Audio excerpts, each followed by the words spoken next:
Nous allons étudier le Daf Yutred dans Masechet Sota et nous continuons donc la halachot liée à l'écriture de la Megillah, donc de la paracha des halot, des malédictions de la Sota que l'on devait écrire sur un parchemin pour l'effacer après dans l'eau dans laquelle on avait mis de la terre et faire boire à la Sota pour justement vérifier si la femme avait fauté ou pas. On avait dit précédemment qu'il fallait que ce soit écrit sur un vrai parchemin. Il fallait que ce soit écrit après le serment de la femme. Il fallait que ce soit écrit dans l'ordre, et on a vu qu'il fallait aussi mettre des lignes exactement comme dans un Sefer Torah. Nouvelle halacha, ktava al shnei dapim pesula. Si on l'écrit sur deux colonnes, c'est pasoul. Pourquoi? Sefer echad amara hamana, car la Torah en disant que le Kohen lui écrira ce Sefer là au singulier, ça a l'air d'être un seul Sefer, donc une seule colonne. Velo shnaim ou shosha sfarim, mais pas deux ou trois livres, et donc pas deux ou trois colonnes. Ça, c'est la nouvelle halakha que l'on apprend, même si certains veulent dire que dans le get, dans un divorce, dans un document de divorce, il y a marqué aussi Sefer, et on peut écrire en deux colonnes. En tout cas, c'est comme ça que Rashi comprend l'Agmara. Nouvelle halakha, katav otachat, ou mahak otachat, mais katav otachat, ou mahak otachat. Celui qui écrit toute la parasha de Sota, au lieu de l'écrire d'un coup et de l'effacer, il écrit une lettre et il efface. Il écrit la deuxième et il efface. Finalement, il écrit tout et il efface tout. Simplement, au lieu de le faire d'un coup et d'avoir écrit à un moment donné toute la paracha, eh bien, il écrit lettre par lettre et il efface lettre par lettre. Pesula, ça ne marche pas, dire-t-il, parce que c'est marqué Ve'asala ha-Kohen et kol ha-Torah azot, c'est marqué que le Kohen lui fera kol ha-Torah, toute cette Torah, tout cet enseignement. De là, on voit que ça doit être écrit de manière totale, entière.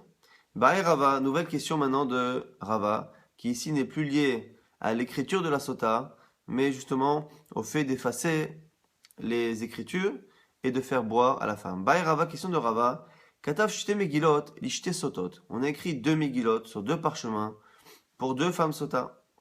Umhakan et tor kosehad. Et on a pris un seul verre finalement d'argile, dans lequel on a mis l'eau et la terre, et on a effacé les deux megilot dans le même verre. Mahou, est-ce que ça marche? Ktiva lishma ba'inan ve'aika. Est-ce que l'essentiel, c'est que l'écriture soit personnalisée pour une femme, puisque c'est marqué que ve'asala à Kohen. Le Kohen lui fera. Ve'asala à elle, on sait très bien que c'est à elle. Ve'asala à Kohen. Le Kohen lui fera. De là, on voit que l'écriture de la Megillah, au minimum, doit être personnalisée pour une femme. Et kol ha-Torah azot, toute cette Torah. Alors justement, ici, la question, c'est jusqu'à où quelles sont encore une fois les étapes du processus qui doivent être personnalisées? L'écriture, c'est certain. La question ici, c'est est-ce que aussi le fait d'effacer les halot doivent être aussi pour une femme et les os pour une femme?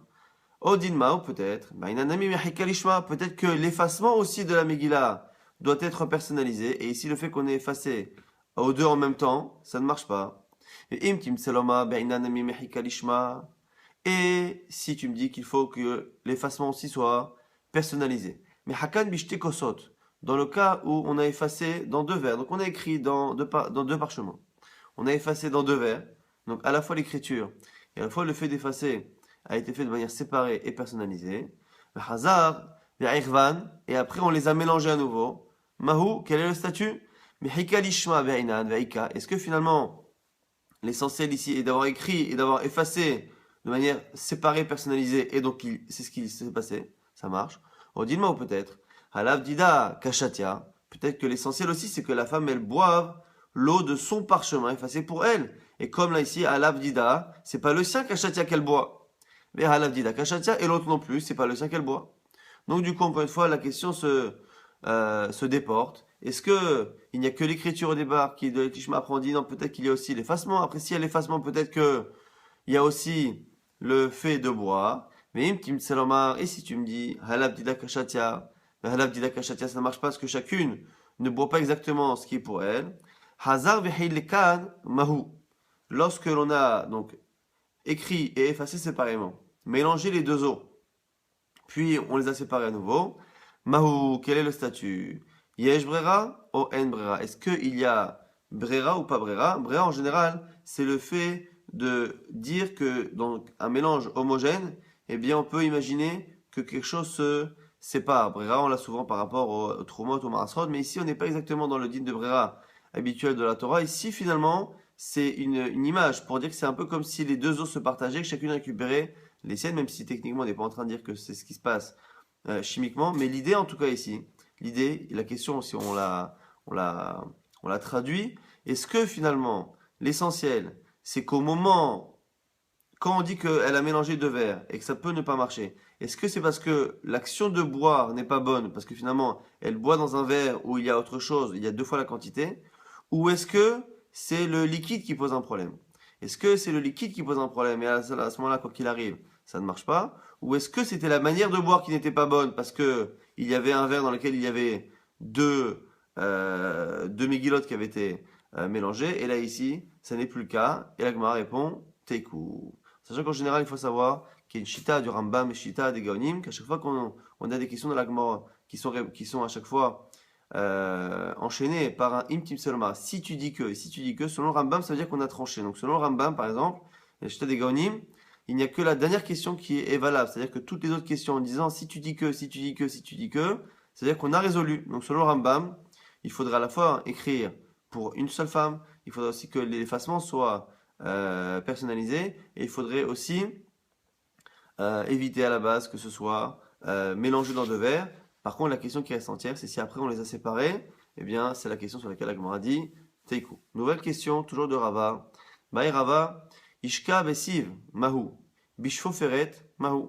On fait boire la femme, donc le lot de sota, après avoir effacé la Megillah, mais au lieu de la faire boire directement au verre, on la fait boire dans une paille. Ici, cette paille, c'est soit, non, si c'est vraiment une paille, donc une paille donc de l'épi de blé trouée, soit n'importe quel canet halouche, faut faire c'est n'importe quelle tige qui est trouée à l'intérieur et qui permet finalement d'aspirer.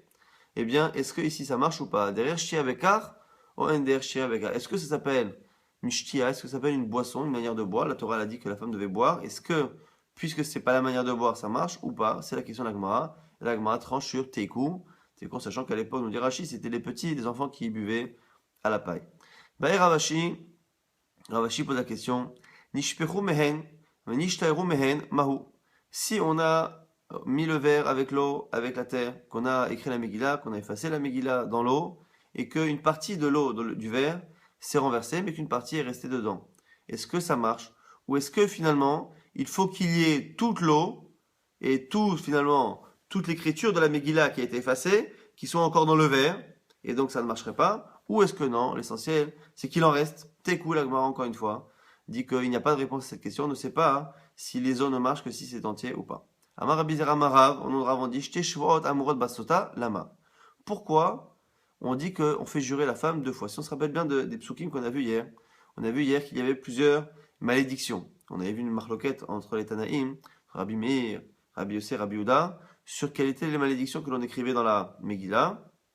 On avait vu que la vraie malédiction qui est écrite selon tout le monde, c'est celle de la fin, la deuxième. Iten Hashem Otar, les Alav Ilishua. Et la première, on avait dit, c'était finalement le cas où le Kohen lui annonçait qu'il pourrait justement ne rien se passer si elle était innocente, mais malgré tout, on pouvait déduire de là une malédiction. Et entre les deux, on avait vu qu'on répétait Vishbiya Kohen Taisha, que le Kohen la faisait jurer. Donc si on regarde bien, donc jusqu'où là on avait une marloquette, Rabbi Meir, Rabbi Yossi, ce qu'il fallait écrire cette partie-là entre les deux ou s'interrompre. En tout cas, ce que l'on voyait, c'est que le premier serment où le Kohen lui dit tu sais, attention, si tu es innocent, ça ira. Si tu n'es pas innocent, ça n'ira pas. C'est marqué une première fois que le Kohen l'a fait jurer. Après, c'est marqué une seconde fois qu'il l'a fait jurer. Et à ce moment-là, il lui dit vraiment la malédiction la plus franche en lui disant qu'elle sera la lave, ça va. Il lui décrit vraiment en détail ce qui se passera si elle est coupable. Donc, du coup, on voit qu'il y a deux serments. Pourquoi faire jurer la femme deux fois? C'est la question ici de Rabbi Zera au nom de Rav. Alors la Gemara dit Achat kodem shenimchaka megillah ve'achat le'achat shenimchaka. La réponse directement à la question est la réponse donnée par le même Rav qui est de dire quoi? Que finalement il y a un serment avant que l'on efface la Megillah et un serment après que l'on efface la Megillah.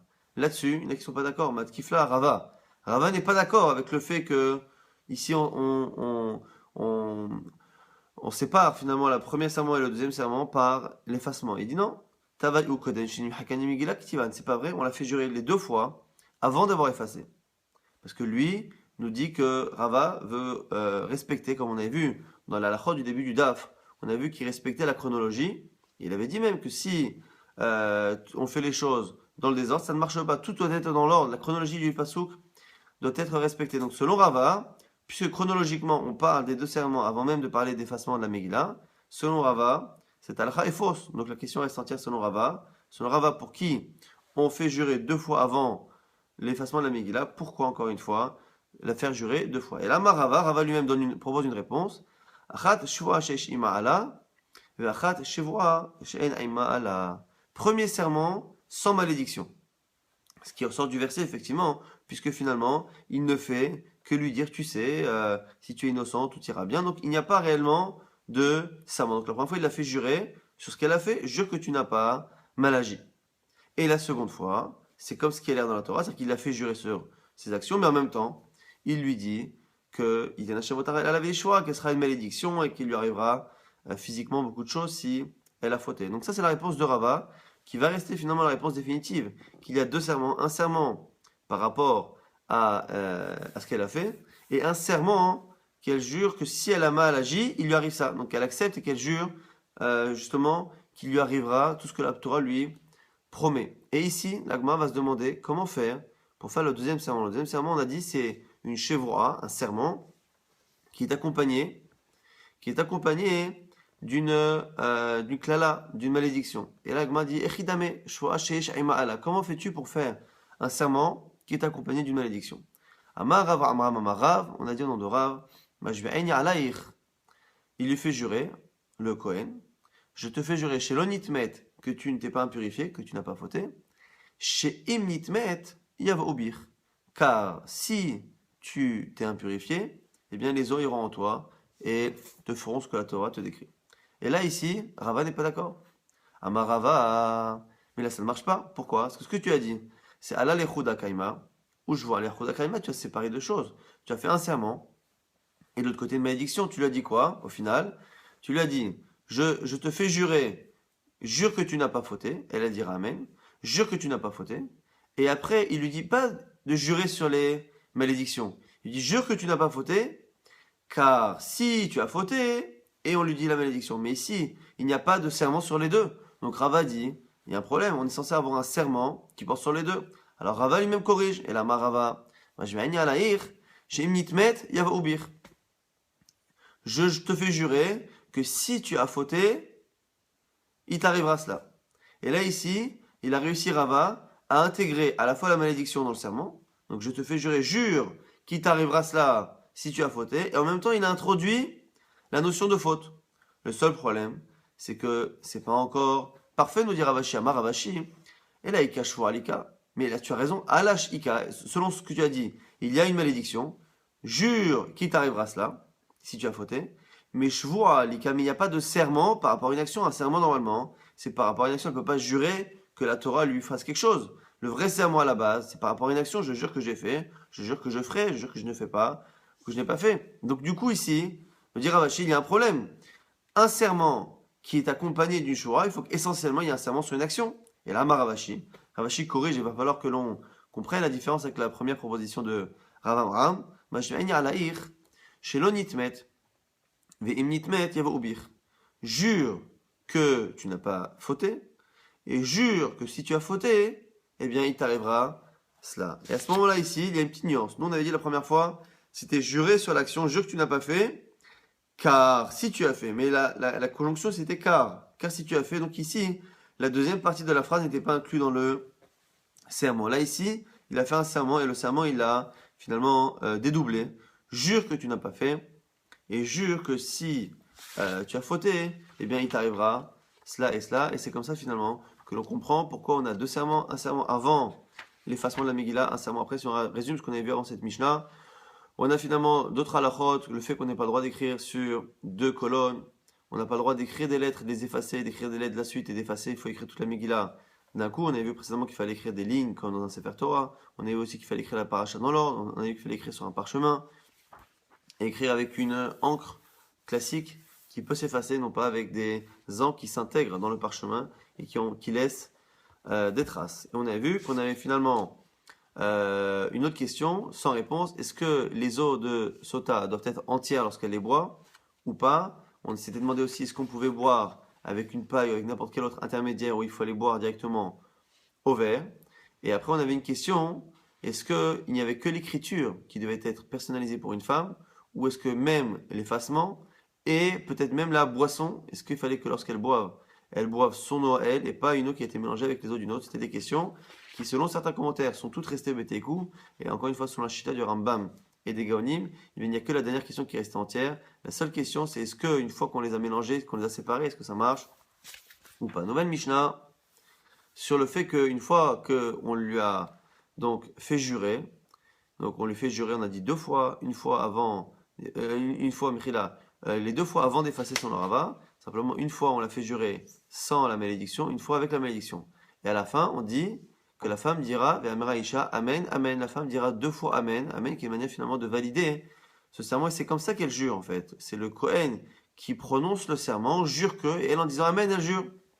Alma Yomeret Amen. Là, Mishnah nous pose la question sur quoi? Elle répond Amen, Amen deux fois. Amen ala ala, Amen ala shevoa. Elle dit un Amen par rapport à la malédiction et un Amen par rapport au serment. Encore une fois, quelle que soit la manière que l'on a de dire le deuxième serment avec la malédiction, quoi qu'il a, on est d'accord qu'à la fin, il y a eu un serment par rapport à une action, par rapport à ce qu'elle a fauté ou pas, et une malédiction. Elle dira Amen par rapport aux deux.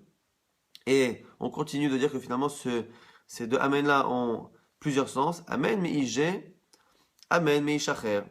Elle jure à la fois qu'elle n'a pas fauté par rapport à cet homme-là que le mari avait jalousé, et Amen me'ishacher, et même par rapport à un autre homme éventuellement dont on n'a pas eu vent d'une éventuelle proximité. Amen shelo shatiti, shelo satiti, arusa, et ou nesua, et même nesua. Normalement, on ne peut pas faire boire une femme sota, si ce n'est si elle est mariée à 100%, donc Nesua.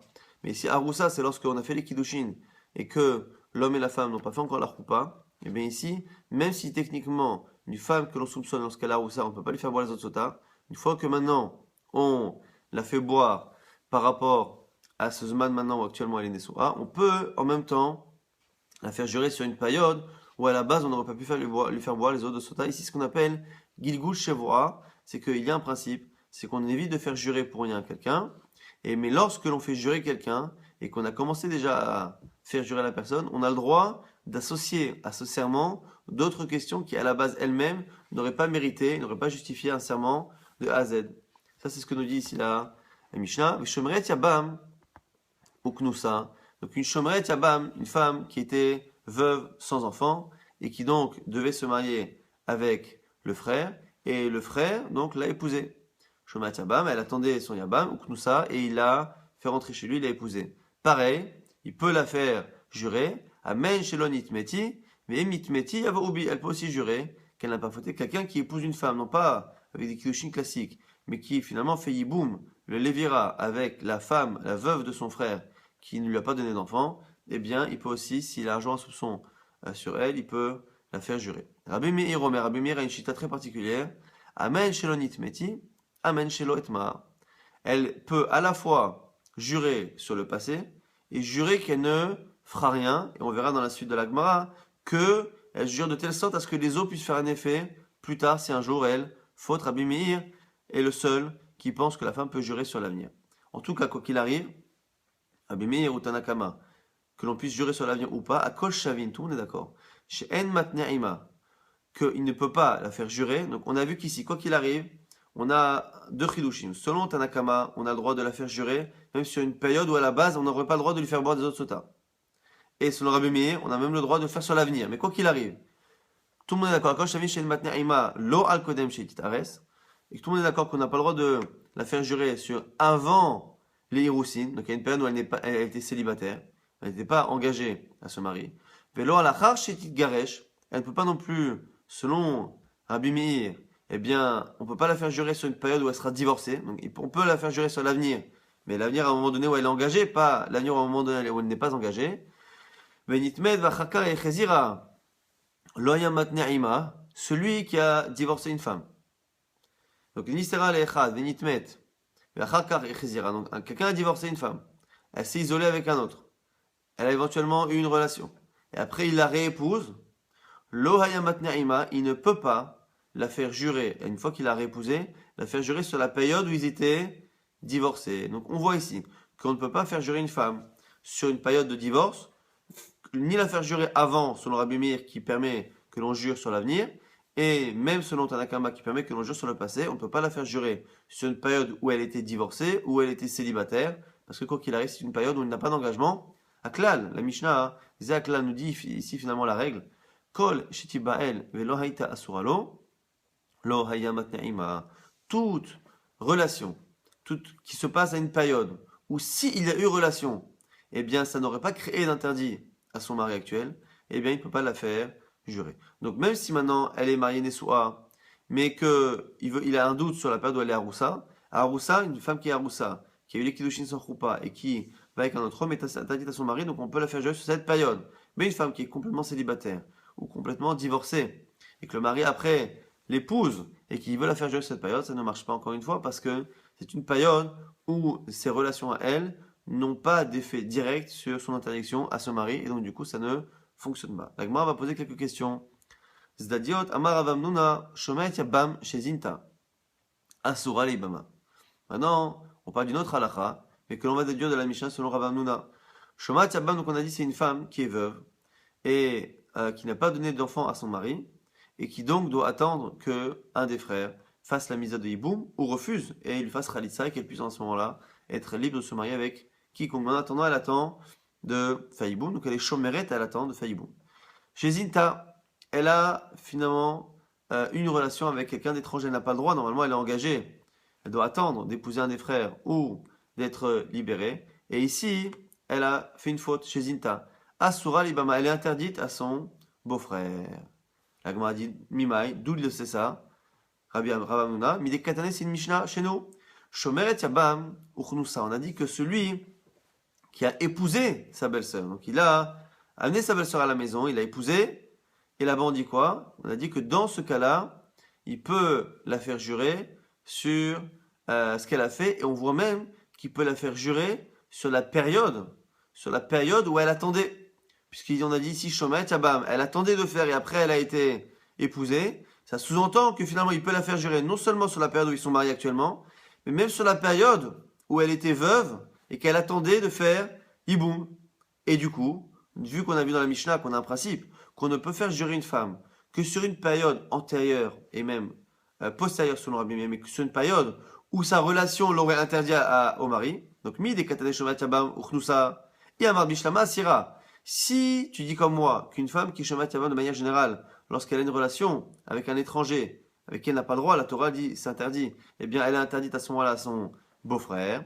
C'est pour ça que éventuellement, plus tard, lorsqu'ils seront mariés, il pourra la faire jurer sur cette période. Et là, il y a un marque si tu dis qu'une relation avec un étranger ne l'interdit pas son yabam, comment il peut, lorsqu'il a épousé sa belle-sœur, la faire jurer sur cette période-là où elle était en attente de Faïboum? Pourtant, on a la Mishnah qui nous a donné une règle. Zéaklal, voici la règle. Kol she'ilu tiba'el velo tehe asuralo, lo hayamat na'ima. Toute situation où la relation ne l'aurait pas interdite à son futur mari, eh bien, il ne peut pas la faire jurer a posteriori. Donc ça, c'est la question, la preuve de Rabbi Hamnouna qui dit finalement du fait qu'on voit qu'on a des choses, à la fois que normalement on n'a pas le droit de faire jurer une femme, même sur le passé, mais sur une période où la relation ne l'aurait pas interdite au mari, on voit que pourtant on a le droit de la faire jurer sur la période où elle attendait de Faïboum. De là on voit que la période où elle attend de Faïboum, sa relation l'interdit à son beau-frère et donc son mari éventuel, mari futur éventuel. À Mario Maharava, on a Israël, on avait une réponse. Lit il cheta ki Rav Hamnouna. La halakha n'est pas comme Rav Hamnouna. Ce qu'a dit Rav Hamnouna, que finalement, lorsque la belle-sœur en attente faute, elle est interdite au Yabam, c'est faux. Ah, il faut répondre alors. Alors il faut expliquer comment se fait-il du coup. Il a raison Rav Hamnouna. Comment se fait-il que si cette période d'attente de Yiboum, eh bien, n'est pas une période où la relation avec un étranger l'interdit à son beau-frère, comment se fait-il que l'on peut la faire jurer, que l'on puisse la faire jurer sur cette période? Shomet Yabam Uknusa Hamane Rabbi Akivahi. Il dit notre Mishnah qui parle sur la Shomet Yabam, celle qui attend, eh bien, c'est l'avis de Rabbi Akiva. Qui quoi? Damar, que Rabbi Akiva y pense. En Kiddushin Tofsin Bechai Velavin. Mashvela Ke'erva. Ici, Rabbi Akiva a une chita particulière. Il pense que les lavines, les gens, les femmes qui sont interdites par la Torah, même si elles sont interdites par une simple mitzvah négative, eh bien, c'est comme une erva, il n'y a pas de kiddushin, et donc c'est comme une erva. Il faut ici rappeler que l'on a deux grandes catégories, même trois, mais on va dire deux grandes catégories de femmes qui sont interdites. Il y a celles qui sont interdites par une simple mitzvah négative, lo te galé, ne fait pas, et il y a certaines sur lesquelles il y a un issour karet, un chiyuv karet, la personne est retranchée du Ham Israël si elle faute, et donc c'est une faute qui est bien plus grave. Selon la halakha, il y a une grande différence. Si quelqu'un a une relation avec une femme ou épouse une femme qui est simplement interdite par la Torah, il y a des kiddushin. Un Kohen qui épouse une femme qui lui est interdite, c'est sa femme. Et par contre, si on épouse une femme qui est interdite par karet, avec sur karet, il n'y a pas de kiddushin du tout, et l'enfant est mamzer. Ce qui, encore une fois, n'est pas le cas de lorsque on a la personne qui est interdite simplement par un lave, par une mitzvah négative, qui finalement, les kiddushin peuvent marcher, et l'enfant n'est pas mamzer. Ça, c'est l'avis de Chachamim. Et la Yébama, la belle-sœur, pourquoi on se pose la question sur la belle-sœur? Parce que la belle-sœur n'est interdite que par un lave. C'est marqué Lotiye Eshetamet Achutz al Ishja. La Yébama ne doit pas se marier ou épouser ou avoir une relation avec un étranger tant qu'elle n'a pas été libérée par un des frères. C'est simplement un interdit négatif, mais il n'y a pas de chiyuv karet.